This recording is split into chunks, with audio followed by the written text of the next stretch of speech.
Hi, I'm Dan Primack at PEHub.com, and here are your top 3 stories for today, Wednesday, January 2nd, 2008.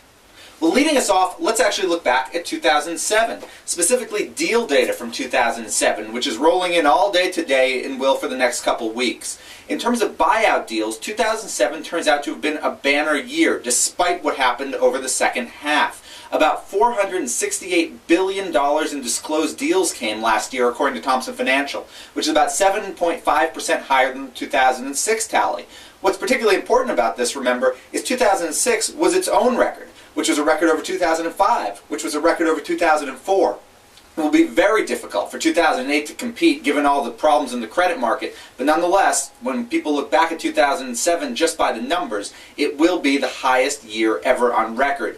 Venture capitalists also had a strong year in terms of money invested, which we all know doesn't necessarily translate into returns down the line. In fact, to make that completely clear, venture capitalists this year, last year in 2007, according to preliminary data, invested more than in any other year since 2001, which is a complete washout as far as returns went. According to the numbers we have right now, there was about $26.6 billion dispersed by VCs last year, and expect that number to rise a bit when official numbers come out later this month.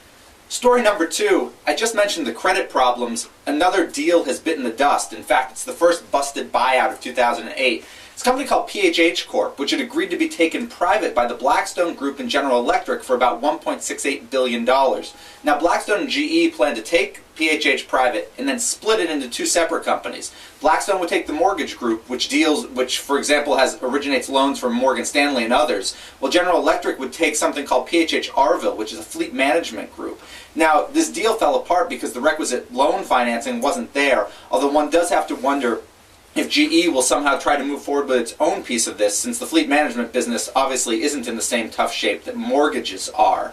Finally, third story is a bit of a surprise. Right over the Christmas holiday, Martin Tobias stepped down as CEO of Imperium Renewables, which is a Seattle-based biodiesel producer which is in registration for a $345 million IPO. Now, Tobias had founded Imperium 2 years ago after quitting his job as a venture capitalist with Ignition Partners.